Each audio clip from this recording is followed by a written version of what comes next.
Assalamualaikum warahmatullahi wabarakatuh. Kami dari kelompok 4 akan mempresentasikan tentang materi superposisi. Sebelum masuk ke materi, di sini saya akan memperkenalkan anggota nama kelompok 4, yaitu ada Asyifa Maulana, Anissa Nurhasana, Alifa Mariska, Afifah Yu Azizah, dan Adrian Aufa Rizky.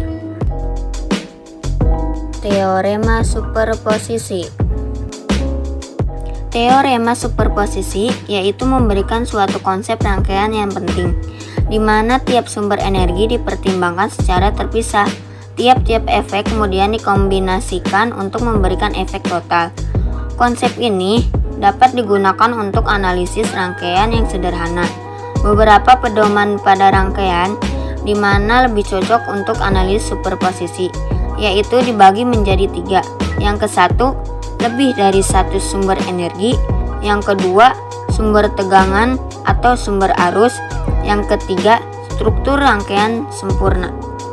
Ada 6 dasar operasi dalam penerapan teorema superposisi untuk menganalisa rangkaian tersebut. Yang pertama, pilih satu sumber energi. Yang kedua, untuk sumber yang lain dibagi menjadi 2, yaitu A. Sumber tegangan dihubung singkat atau short circuit. Yang B. Sumber arus dihubung buka atau open circuit. 3. Hitung resistansi. Yang keempat, tentukan arus atau tegangan tiap-tiap elemen.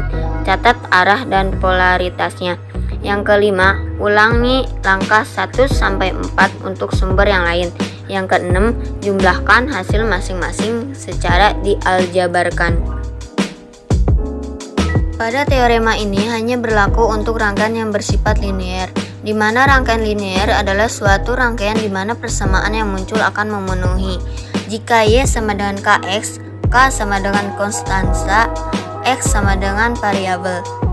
Dalam setiap rangkaian linear dengan beberapa buah sumber tegangan atau sumber arus dapat dihitung dengan cara yaitu menjumlah aljabarkan tegangan atau arus yang disebabkan tiap sumber independen atau bebas yang bekerja sendiri, dengan semua sumber tegangan independen atau bebas lainnya diganti dengan tahanan dalamnya.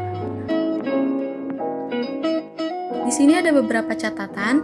Yang pertama, jika ada sumber arus, agar arusnya sama dengan 0, maka sumber aruslah yang harus di open circuit. Namun, jika ada sumber tegangan, maka sumber tegangannya yang harus di short circuit. Yang ketiga, jika terdapat n buah sumber bebas, maka terdapat n buah keadaan rangkaian yang dianalisis, di mana nantinya n buah keadaan tersebutlah yang akan dijumlahkan. Dan yang terakhir, jika terdapat beberapa buah sumber tak bebas, maka tetap saja teorema superposisi menghitung untuk n buah keadaan dari n buah sumber yang bebasnya. Nah, di sini ada 2 contoh soal yang di kedua soal ini kita sama-sama disuruh untuk menghitung arus yang mengalir dengan cara menggunakan teorema superposisi. Langsung aja masuk ke pembahasan nomor 1. Di sini ada soalnya. Nah, karena di sini ada 2 sumber, yaitu sumber tegangan dan sumber arus, maka nantinya akan ada 2 persamaan untuk mencari I-nya. Ini terserah mau sumber tegangan atau sumber arusnya dulu yang diaktifkan, tapi untuk kali ini kita akan mengaktifkan dulu sumber tegangannya. Nah, untuk mengaktifkan sumber tegangannya, maka sumber arus harus disamadengankan 0 dengan cara sumber arus ini harus di open circuit. Setelah di open circuit, barulah kita bisa mencari nilai I yang mengalir di I1-nya dengan cara pembagi tegangan. Nah, jika ingin menggunakan cara pembagi tegangan, maka kita harus cari tegangan yang ada di I1-nya ini.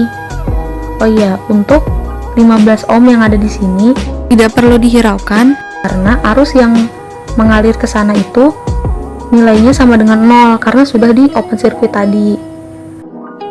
Nah, sekarang kita cari dulu tegangan yang ada di sini dulu.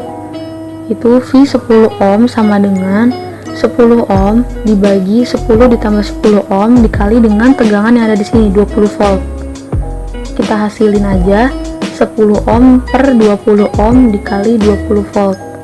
Ini 20-nya dicoret, ohmnya juga dicoret, berarti sisanya 10 volt. Baru kita bisa cari I1-nya dengan cara 10 volt ini dibagi dengan 10 ohm yang ada di sini.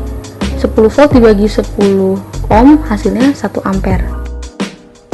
Untuk langkah kedua, sumber tegangannya harus kita short circuit agar sumber arusnya aktif, barulah kita bisa mencari I2 yang ada di sini. Nah, ini kita menggunakan cara pembagi arus. Di sini kenapa minus? Karena arahnya berbeda, yang satu ke kanan ke arah sini, yang satu ke kiri ke arah sini. Ini juga berbeda. Jadi di sini minus. Jadi I2 sama dengan minus 10 per 10 ditambah 10 dikali 1 ampere, hasilnya minus 0,5 ampere. Langkah selanjutnya, langkah yang terakhir, yaitu kita harus menjumlahkan secara aljabar arus yang diperoleh dari dua kondisi. I total sama dengan I1 ditambah I2. I1 nya adalah 1 yang tadi kita udah cari, dan I2 nya adalah minus 0,5 ampere. Jadi 1 dikurang 0,5 sama dengan 0,5 ampere. Lanjut ke pembahasan nomor 2. Di sini langkah pertama harus menghubung singkatkan salah satu sumber. Di sini kita hubung singkatkan dulu sumber tegangan 7 voltnya, lalu cari R totalnya. R total caranya R1 ditambah R2 dikali R3 per R2 ditambah R3. Di sini R2 dan R3-nya itu diparalelkan. Jadi 7 ditambah 10 kali 5 per 10 tambah 5, hasilnya 10,3 ohm. Lalu kita cari arus pada masing-masing hambatan. I11 sama dengan E1 dibagi dengan R total. E1 nya 37 volt dan R totalnya itu 10,3 ohm. Jadi 37 dibagi 10,3 hasilnya 3,59 ampere. I21 caranya R2 dibagi R2 ditambah R3 dikali I11. 10 per 10 tambah 5 dikali dengan I11 tadi 3,59 ampere, hasilnya adalah 2,39 ampere. Lalu yang terakhir I31, R3 per R2 ditambah R3 dikali I11 sama dengan 5 per 10 tambah 5 dikali 3,59 ampere, hasilnya 1,19 ampere. Lalu langkah selanjutnya kita hubung singkat sumber yang lain yang 37 volt. Lalu kita cari juga R totalnya dengan cara R2 ditambah R1 dikali R3 per R1 ditambah R3. Di sini R1 dan R3-nya yang diparalelkan. Sama dengan 10 ditambah 7 kali 5 per 7 tambah 5. Sama dengan 12,9 ohm. Lalu kita cari juga arus pada masing-masing hambatan ini. I12 sama dengan E2 per R total, E2 nya 7, R totalnya 12,9 ohm. Jadi 7 per 12,9 sama dengan 0,54 ampere. Lalu I22 sama dengan R1 per R1 tambah R3 dikali I12 sama dengan 7 per 7 plus 5 dikali 0,54 ampere, hasilnya 0,315 ampere.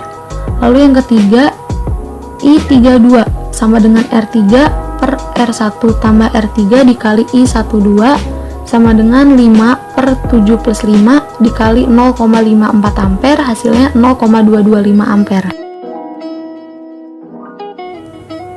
Selanjutnya kita bisa lihat berdasarkan sumbernya, yaitu E1 maupun E2 nya. Nah, ini angka-angka ini tuh angka-angka yang sudah kita dapatkan dari proses perhitungan sebelumnya. Langsung aja ke I11, ini 3,59 ampere, I12 nya 0,225 ampere. Ini dikurang 3,59 dikurang 0,225, hasilnya itu 3,365 ampere. Kenapa dikurang? Karena arahnya berbeda. I11 arahnya ke kanan, sedangkan I12 arahnya ke kiri, jadi harus dikurang. Lanjut ke I2 nya. I21 itu 2,39 ampere, I22 nya 0,315 ampere, dikurang karena arahnya berbeda, jadi hasilnya 2,075 ampere. Lalu yang terakhir I3 nya. I31 itu 1,19 ampere, lalu I32 nya 0,54 ampere. Jadi ini karena arahnya berbeda juga, jadi hasilnya dikurang dan hasilnya 0,65 ampere. Jadi ini hasil-hasilnya dari I1, I2, dan I3. I1 nya 3,365 ampere, I2 nya 2,075 ampere, dan I3 nya 0,65 ampere. Sekian dari kami, kurang lebihnya mohon maaf. Wassalamualaikum warahmatullahi wabarakatuh.